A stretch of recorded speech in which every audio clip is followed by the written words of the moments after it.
তোমরা বলো এই তালের মধ্যে কোন তালটা বড় আছে, বলো। দেখো কোন তালটা বড় আছে। আমার মনে হয় এটা বড় আছে। তোমরাও কিন্তু বলো কোনটা বড় আছে। আর কে কে তাল ফুরুলি খাবে কমেন্টে বলো। আর একটা কথা, কে কি আমার তাল সাঁততে পারো? আমার এতগুলি তাল তো সাঁততে হাত কনকন করবে, একটু সাহায্য করো।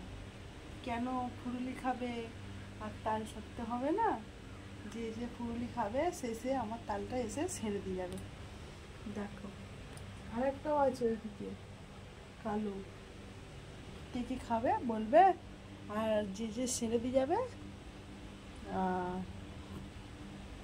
তাকে বেশি করে দেবো, আর যে সারবে না তাকে একটা দেবো। বুঝলে বন্ধুরা?